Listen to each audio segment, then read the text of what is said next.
नमस्कार, न्यूज़@8 में हाजिर हैं। आज कांग्रेस की भारत जोड़ो यात्रा को जम्मू कश्मीर के बनिहाल में कांग्रेस ने ही एक तरह से रोक दिया। ये कश्मीर पहुंच चुकी है यात्रा। कांग्रेस ने आरोप लगाया कि जो लोग राहुल गांधी के साथ सुरक्षा में रहते हैं, सुरक्षा का घेरा बनाकर चलते आए हैं इतने राज्यों में, वो इस समय वो नहीं दिखे। एक समय ऐसा हुआ कि बड़ी संख्या में लोग आ गए और ऐसे में यात्रा बिना सुरक्षा के चली। तो कुछ देर रुके रहने के बाद राहुल गांधी को सुरक्षा के घेरे में लेकर अनंतनाग ले जाया गया। अनंतनाग में राहुल गांधी ने प्रेस कॉन्फ्रेंस में कहा कि बनिहाल में सुरक्षा इंतजामों में दिक्कत आई, जिसके बाद यात्रा को रोकना पड़ा। उम्मीद है कि अब कल और परसों इस तरह की सुरक्षा नहीं रहेगी, बेहतर सुरक्षा व्यवस्था मिलेगी। तो आज राहुल गांधी के साथ नेशनल कॉन्फ्रेंस पार्टी के उमर अब्दुल्ला भी इस भारत जोड़ो यात्रा में शामिल हुए। आज काफी बड़ा रिसेप्शन यात्रा के शुरुआत में हुआ टनल के बाद जो पुलिस अरेंजमेंट था वो बिल्कुल कोलैप्स कर गया और जो पुलिस वाले क्राउड को कंट्रोल करते हैं, रस्सियों को मैनेज करते हैं, वो या चले गए या दिखे नहीं। तो मेरी जो सिक्योरिटी डिटेल थी, उन्होंने हमें कहा कि हमें आगे नहीं चलना चाहिए, इसलिए हम नहीं चल पाए। एडमिनिस्ट्रेशन की जिम्मेदारी है कि जो क्राउड कंट्रोल होता है, पुलिस का जो रोल होता है, उसको गारंटी करें। मुझे मालूम नहीं क्यों हुआ, बट कल और परसों ऐसा नहीं होना चाहिए। उधर बीजेपी ने कांग्रेस के आरोपों का खंडन किया है, कहा है कि सुरक्षा की कोई कमी नहीं थी। सारे बयान आरोप अनर्गल हैं और यह प्रतीत होता है कि इस पे ओछी और घटिया राजनीति करी जा रही है। जब इस तरह के बयान राहुल गांधी द्वारा और कांग्रेस पार्टी द्वारा दिए जाते हैं तो एक बात स्पष्ट हो जाती है, भारत जोड़ो यात्रा जो कि केवल सुर्खियों में बनी रहे, इसलिए इस तरह से जगह जगह पर यह कह दिया जाता है कि जो सुरक्षा थी वो पर्याप्त नहीं थी। बिहार के मुख्यमंत्री नीतीश कुमार ने 2024 के लोकसभा चुनावों के लिए विपक्षी एकता को लेकर कहा है कि राहुल गांधी की भारत जोड़ो यात्रा खत्म होने के बाद विपक्षी दलों की बैठक होगी, जिसमें यह तय किया जाएगा कि कितने दल एक साथ मिलकर लड़ेंगे। नीतीश कुमार ने यह भी कहा है कि फिलहाल सभी दल अलग अलग काम कर रहे हैं, लेकिन बिहार में विपक्षी एकता को लेकर कोई दिक्कत नहीं है। जोड़ो यात्रा तो एक पार्टी का है ना, हम लोग तो वेट कर रहे हैं, पहले बातचीत कर चुके हैं अनेक पार्टियों से। तो जब उनकी अपना समाप्त हो जाएगा, तब उसके बाद जब वो बुलाएंगे तो बैठ करके कितने दल मिल करके आगे काम करेंगे, सब लोगों से बात करके फिर आगे का करेंगे। तो अभी तो उनका अपना ना हो रहा है, तो अपनी बात है, कोई पार्टी की अपनी बात है। तो अलग अलग पार्टियां तो अपना अपना काम कर रही हैं, लेकिन चुनाव तो बहुत दिन नहीं ना है, बहुत ज़्यादा दिन अब तो नहीं ना है।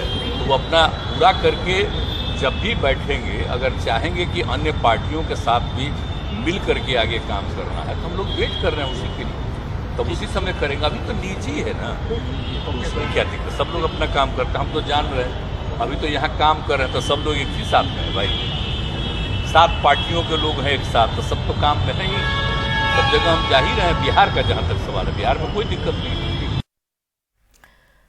प्रधानमंत्री मोदी शनिवार को राजस्थान के भीलवाड़ा दौरे पर जा रहे हैं। भीलवाड़ा में प्रधानमंत्री मोदी भगवान देवनारायण जी के 1111वें अवतरण समारोह में शामिल होंगे। गुर्जर बिरादरी भगवान देवनारायण जी को भगवान विष्णु का अवतार मानती है। आयोजन की तैयारियां लगभग पूरी हो चुकी हैं। राजस्थान में विधानसभा चुनावों से ठीक पहले इस आयोजन को बीजेपी की तरफ से गुर्जर समाज को अपनी ओर खींचने की तरह देखा जा रहा है। इस पर अधिक जानकारी दे रही हमारी सहयोगी हर्षा कुमारी सिंह। प्रधानमंत्री नरेंद्र मोदी देवनारायण भगवान की 1111वीं जयंती पर यहाँ आ रहे हैं। आसीन में भीलवाड़ा के पास है और आप देख सकते हैं कि किस तरह से यहाँ पर तैयारियां जोर शोर पर है।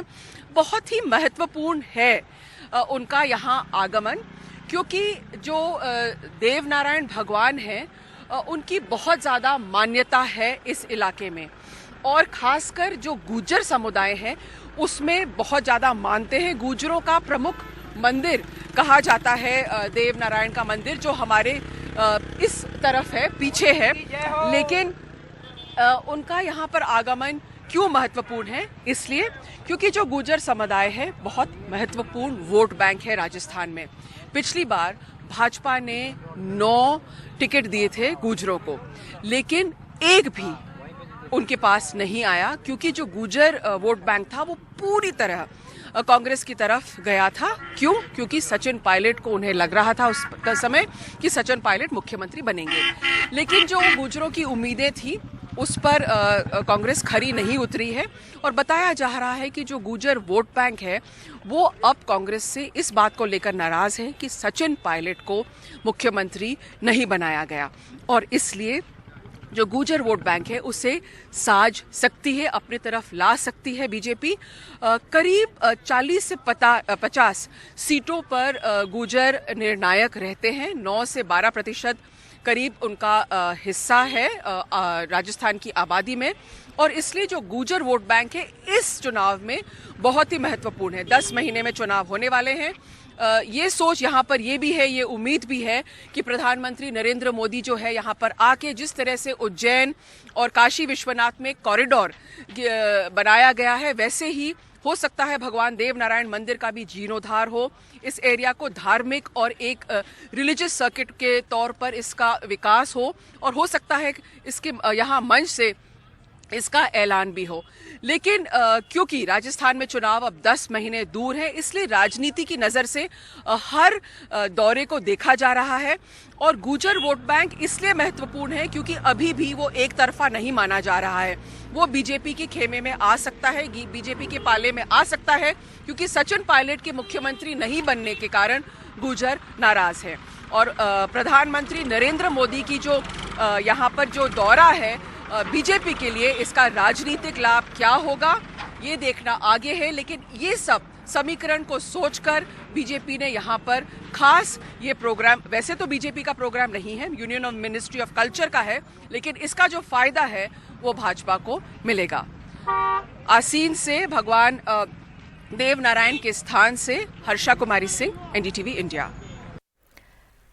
पंजाब सरकार ने आज दिल्ली की तरह पंजाब में भी मोहल्ला क्लिनिक्स की शुरुआत की। अमृतसर में पंजाब के मुख्यमंत्री भगवंत मान और दिल्ली के मुख्यमंत्री अरविंद केजरीवाल ने 400 नए मोहल्ला क्लिनिक्स का उद्घाटन किया। अमृतसर में एक भव्य समारोह, मुख्य अतिथि दिल्ली के मुख्यमंत्री अरविंद केजरीवाल। मौका था चुनाव के दौरान पंजाब में मोहल्ला क्लिनिक खोलने की गारंटी को पूरा करने का, लोगों को मुफ्त इलाज देने का वादा पूरा करने का। पंजाब के मुख्यमंत्री भगवंत मान और केजरीवाल ने 500 मोहल्ला क्लिनिकों का उद्घाटन किया। 100 मोहल्ला क्लिनिक 15 अगस्त ਨੂੰ ਸਮਰਪਿਤ ਕਰਤੇ ਸੀ। 400 मोहल्ला क्लिनिक ਅੱਜ ਲੋਕਾਂ ਨੂੰ ਸਮਰਪਿਤ ਕੀਤੇ ਜਾ ਰਹੇ ਨੇ। 500 मोहल्ला क्लिनिक ਹੋ ਗਏ। ਔਰ ਅਰਵਿੰਦ ਜੀ ਜਿਹੜੇ 100 ਅਸੀਂ 15 ਅਗਸਤ ਨੂੰ ਸਮਰਪਿਤ ਕੀਤੇ ਸੀ, ਉਹਨਾਂ 'ਚ ਹੁਣ ਤੱਕ 10,26,000 ਤੋਂ ਜ਼ਿਆਦਾ ਲੋਕ ਜਿਹੜੇ ਨੇ ਉਹ ओपीडी ਦਾ फायदा उठा चुके हैं। 10,26,000 तो ज्यादा। इस मौके पर अरविंद केजरीवाल ने कहा कि पंजाब के लोग सब्र रखें, वो चुनाव में किया हर वादा पूरा करेंगे। आने वाले समय के अंदर और इतने सारे काम करने जा रहे हैं कि खूब नौकरियां निकलेंगी, खूब स्कूल बनने जा रहे हैं, मोहल्ला क्लिनिक बनेंगे, अस्पताल खुलेंगे, door step delivery of services होगा, door step delivery of old age pension, door step delivery of ration, इतने नए नए काम होने जा रहे हैं। नौकरियों की कमी नहीं रहने वाली। सब्र रखना, बस थोड़ी सी, सबको नौकरी मिलेगी, सबको रोजगार मिलेगा। अरविंद केजरीवाल ने विश्व भर में रह रहे एनआरआई पंजाबियों से दान देकर मोहल्ला क्लिनिक खोलने में सरकार की मदद का आह्वान किया। अरविंद केजरीवाल एक शार्प पॉलिटिशियन, उन्हें पता है कि 2024 में लोकसभा चुनाव में जब वो जाएंगे, पंजाब में वोट मांगेंगे, तो उन्हें बताना होगा कि उन्होंने जो गारंटीज दी थी उन्हें पूरा किया नहीं किया। ये वजह है कि बिजली मुफ्त करने की बात हो या मोहल्ला क्लिनिक खोलने की बात हो, वो सब चीज़ें कर रहे हैं और आके उसका अच्छा खासा प्रचार भी कर रहे हैं, और करना भी चाहिए, क्योंकि पंजाब में 13 लोकसभा सीटें हैं। और अगर एक गैर कांग्रेसी थर्ड फ्रंट की जो चर्चा चल रही है, जिसमें अरविंद केजरीवाल भी शामिल हैं केसीआर के साथ, उसके लिए पंजाब में आम आदमी पार्टी का प्रदर्शन बहुत मायने रखता है। अमृतसर में सहयोगी राकेश के साथ Saurabh Shukla, NDTV India.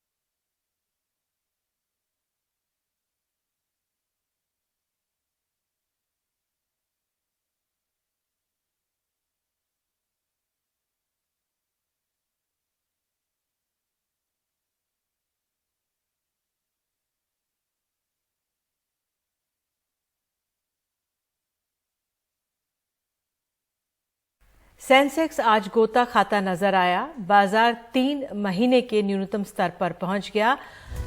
Banking Adani समूह के शेयरों में भारी गिरावट देखी गई। एक ही सत्र में निवेशकों के 6.8 लाख करोड़ स्याह हो गए। निफ्टी के 50 में से 37 स्टॉक गिरे। सेंसेक्स 874 अंक नीचे 59,331 पर बंद हुआ। निफ्टी 288 अंक नीचे 17,604 पर बंद हुआ। अमेरिका की एक short selling company Hindenburg group की एक रिपोर्ट में शामिल अडानी ग्रुप के सभी शेयर्स लगातार दूसरे दिन भी गिरे, कुछ तो 20% तक। अडानी समूह ने कहा है कि हिंडनबर्ग रिपोर्ट बदनीयत, शरारतपूर्ण है। दंडात्मक कार्रवाई के लिए कानूनी विकल्पों की तलाश की जा रही है। अडानी की फ्लैगशिप फर्म के शेयरों की मेगा सेल को चोट पहुंचाने की लापरवाह कोशिश है। अडानी पर हिंडनबर्ग रिसर्च रिपोर्ट में आरोप लगाया गया है कि अडानी समूह कुछ दशकों के दौरान अकाउंटिंग फ्रॉड स्कीम और मनमाने स्टॉक मैनिपुलेशन में लिप्त है। कांग्रेस ने हिंडनबर्ग रिपोर्ट के आरोप पर सेबी और आरबीआई से जांच कराने की मांग की है। और इसी जानकारी के साथ आज के लिए इतना ही। नमस्कार।